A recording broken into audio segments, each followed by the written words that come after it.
ដើមចេញពីបញ្ហានៅកោះតៃវ៉ាន់ទីក្រុងប៉េកាំងបានអំពាវនាវពលរដ្ឋរបស់ខ្លួនកាលពីចុងសប្តាហ៍កន្លងទៅនេះកុំឲ្យទៅលេងប្រទេសជប៉ុនចិនបានហាម5ពលរដ្ឋរបស់ខ្លួនកុំឲ្យធ្វើដំណើរទៅកាន់ប្រទេសជប៉ុនហើយទីក្រុងប៉េកាំងក៏បានកោះហៅឲ្យអគ្គរដ្ឋទូតជប៉ុនប្រចាំនៅទីក្រុងប៉េកាំងមកបំភ្លឺដែរជំវិញការថាតិបាយរបស់នាយករដ្ឋមន្ត្រីជប៉ុនគឺលោកស្រីតាកាឈីចំពោះជំហរគាំទ្ររបស់ជប៉ុនលើដែនដីនៃកោះតៃវ៉ាន់នៅពេលនេះប្រទេសចិននិងជប៉ុនកំពុងតែភ័ង្គខ្លួនក្នុងវិបត្តិដោយសង្គ្រាមពាក្យសម្ដីកាន់តែខ្លាំងឡើងនៅក្នុងសប្តាហ៍នេះដោយបានកំណត់យកការថ្លែងសារនយោបាយរបស់លោកស្រីតាកាឈីដែលថាជប៉ុនអាចឆ្លើយតបដោយកម្លាំងការពារខ្លួនប្រសិនបើចិនវាយប្រហារកោះតៃវ៉ាន់ពិតមែននោះរីឯក្រសួងការបរទេសនៃប្រទេសទាំងពីរនេះវិញក៏ប្រញាប់ប្រញាល់ធ្វើកិច្ចការទ្វេដងនៅក្នុងវិបត្តិមួយនេះកាសែត BBC បានរាយការណ៍ថាចំនួននេះនាំឲ្យមានផលប៉ះពាល់ទៅដល់ភាពច្របូកច្របល់ជាប្រវត្តិសាស្ត្ររវាងចិននិងជប៉ុន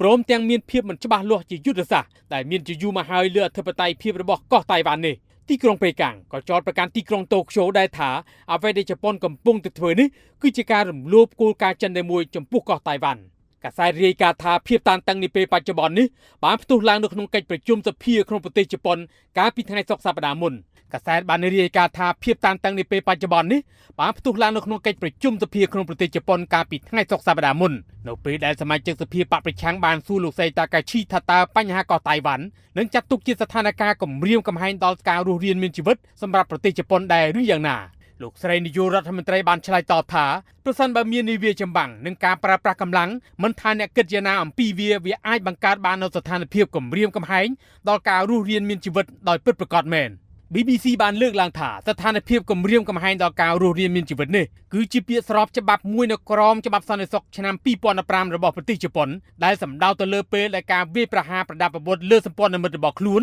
បង្កការគំរាមកំហែងអស្ថិរភាពដល់ប្រទេសជប៉ុននោះក្នុងស្ថានភាពបែបនេះកម្លាំងស្វ័យការពាររបស់ជប៉ុនអាចនឹងឆ្លើយតបចំពោះការគំរាមកំហែងនេះការអធិប្បាយបែបនេះហើយរបស់លោកស្រីនាយករដ្ឋមន្ត្រីជប៉ុនដែលជំរុញឲ្យទីក្រុងប៉េកាំងក្តៅស្លឹកត្រចៀកភ្លាមៗដោយក្រសួងការបរទេសរបស់ប្រទេសចិនបានពិពណ៌នាពួកគេថាគឺជារឿងដ៏អាក្រក់កាលពីថ្ងៃសៅរ៍សប្តាហ៍មុនលោកស៊ូសៀនអគ្គកុងស៊ុលចិនប្រចាំទីក្រុងអូសាកានៃប្រទេសជប៉ុនបានចែករំលែកអត្ថបទព័ត៌មានមួយស្ដីពីសន្ទរកថារបស់មេដឹកនាំទីក្រុងតូក្យូនៅលើបណ្ដាញសង្គម X ដែលលើកឡើងថាក្បាលកខ្វក់នៅជាប់នឹងខ្លួនត្រូវតែកាត់ចេញភ្លាមក្រោយសារនយោបាយនេះត្រូវគេផ្សព្វផ្សាយប្រធានខុទ្ទកាល័យជប៉ុនលោក Minoru Kihara បានតវ៉ាជាមួយចិនជុំវិញការលើកឡើងរបស់លោកស៊ូខណៈទីក្រុងប៉េកាំងក៏បានប្តឹងជប៉ុនវិញដែរទាក់ទិនការលើកឡើងរបស់លោកស្រីតាកាឈីដែលលោកស្រីមានបំណងការពារដែនកោះតៃវ៉ាន់កាសែត BBC បានរាយការណ៍កាលពីថ្ងៃច័ន្ទថាលោកស៊ូសៀនដែលជាអគ្គកុងស៊ុលចិនប្រចាំទីក្រុងអូសាកានៃប្រទេសជប៉ុនត្រូវទីក្រុងប៉េកាំងបញ្ចប់ពេលតួនាទី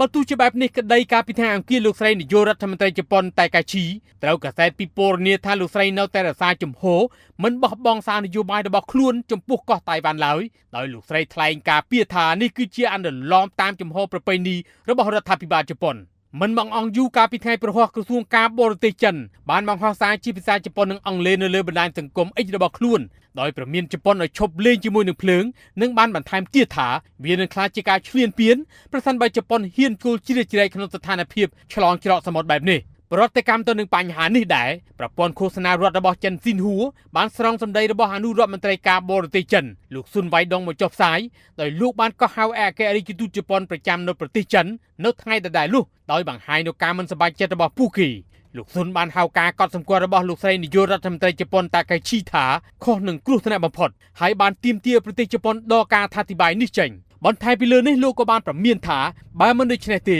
ផលវិបាកទាំងអស់ត្រូវតែកើតឡើងដោយជប៉ុនរីឯអគ្គរដ្ឋទូតជប៉ុនបានពន្យល់ទៅចិនថាជំហររបស់ពួកគេលើកោះតៃវ៉ាន់មិនបានផ្លាស់ប្ដូរឡើយហើយបានបដិសេធការលើកឡើងរបស់ទីក្រុងប៉េកាំងនេះបើតាមប្រធានខុទ្ទកាល័យជប៉ុនលោក Minoru Kihara បានប្រាំនយោបាយព័ត៌មានកាលពីថ្ងៃសុក្រនោះ